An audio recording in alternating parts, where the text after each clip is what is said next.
Today's video is on how to make a rocket stove for the coming hard times, and I'm going to be your host and instructor, the Homestead Prepper. Now, this is a rocket stove I built a while back, and it has proven itself. It works extremely well. I'm actually building this for my dad. He's finally gotten into prepping, and he asked for if I could, make him a rocket stove. So I'm going to take you guys along with this one. Let's look at the dimensions of it real quick. That's something I don't see on rocket stove builds a lot of times. And let's put it here like this so you can see it. So you can see that this is 12 on the bottom.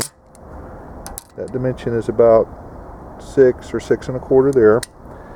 And this is about 16.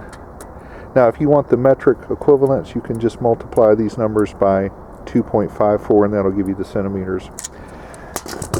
Let's look at this one here. Now, this plate, it is about, you can see that it's about 6 inches back, and to me, that's where it worked the best. I don't know, maybe you could shove it back there a little farther or whatever, but I'm just showing you what works for me. And this plate is 12 inches long, and I think it's 5 5/8. So you need one of those. Now this, I put these on here to keep it up off the thing because it would leave a burn mark on the wood.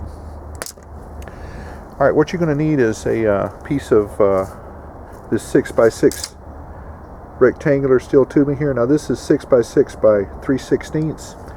I've already cut it, and you can see the cut on this side is about 6 or 6 1/4.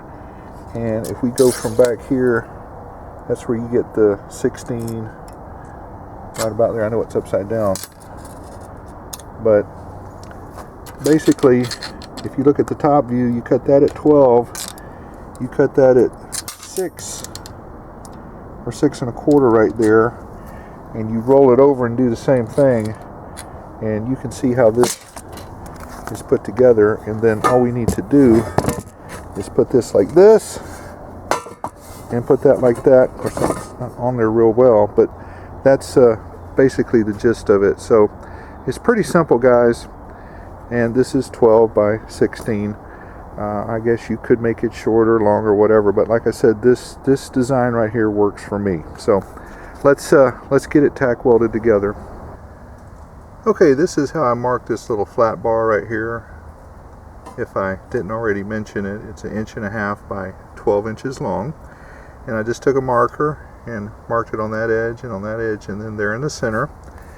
And then this one, you'll notice that the center mark is upside down. I marked it on the left edge, then the right edge, and then that's because it's going to fit together like that. So let's get those little things cut out. The easiest way I've done it is with one of these little saws right here.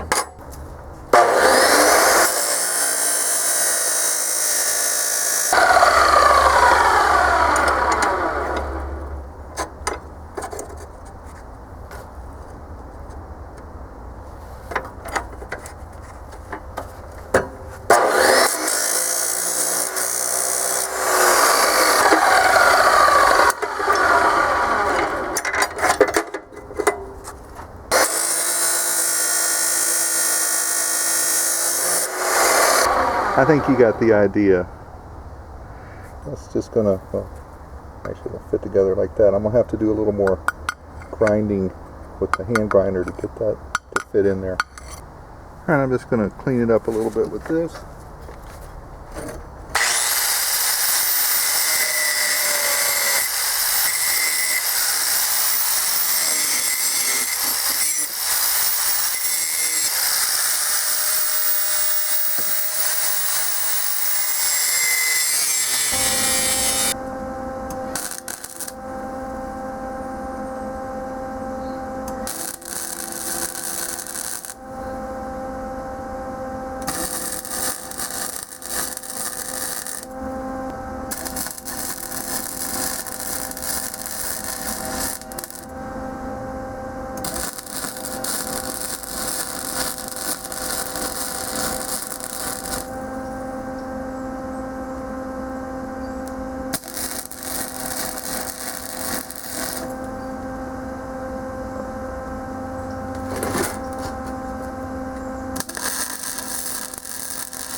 Alright, the next piece we need to put in is this thing right here. Now you could use mild steel. I think that's 3/16 over there. This is just a piece of stainless that I had, and I think it's 20 or 22 gauge, I don't remember.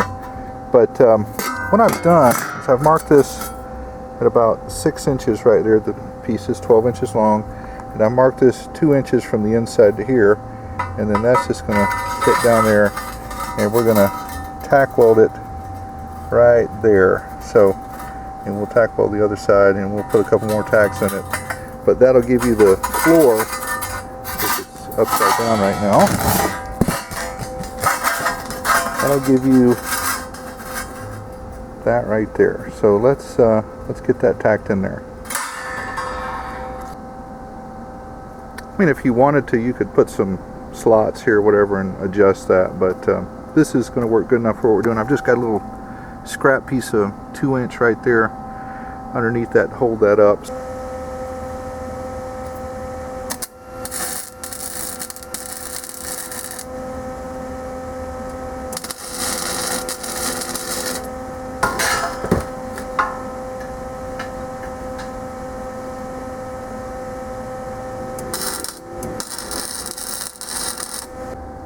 Alright guys, it's just one step away from being ready to fire up and use. We just need to hammer those little things on right there, these things. But before I do that, I want to put this up on a stand like that. Now, like I said, this is optional. If you put this on concrete or, you know, something that's not combustible, then it'll be fine just like that, just with that little top on there. But I'm going to go ahead and take the extra step and put it on these little things right here.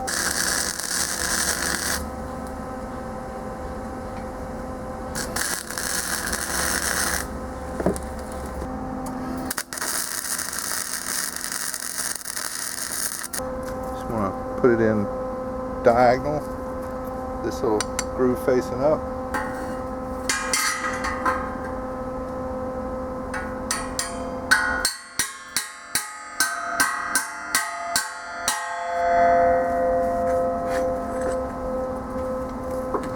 This little piece in here.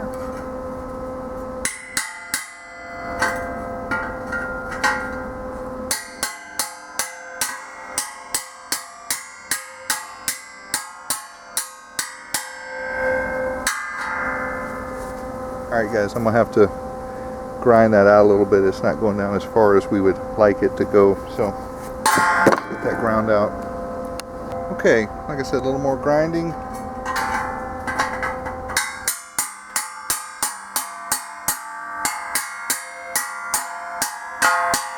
And that fits on there nice and tight. I wouldn't recommend picking it up by that, but alright, well there we go. A finished rocket stove. Take a look at that. Let's fire it up and see how she works. And guys, if I had to do this over again, I would get a thicker piece of steel here. I mean, this is going to work, but this is just, I happen to have this on hand. I didn't have any more of that 3/16 around, but it will, like I said, work. Let's try it.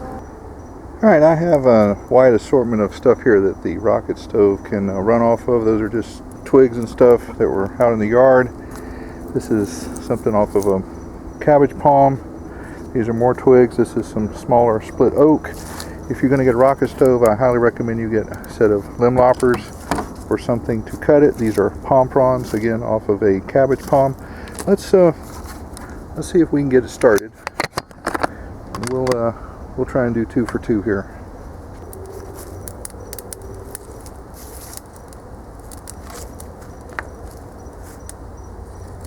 Okay, well there we go. A tale of 2 rocket stoves. Of course, this one has a little customization here. It looks really cool while you're out camping late at night. But they're both functional, and they're both gonna make you survive in a grid down situation or whatever. Okay, well if you were able to stick this through to the end of the video, like, share, subscribe, and if you think I could sell these things right here, let me know what you think they'd be worth. Okay, Homestead Prepper out.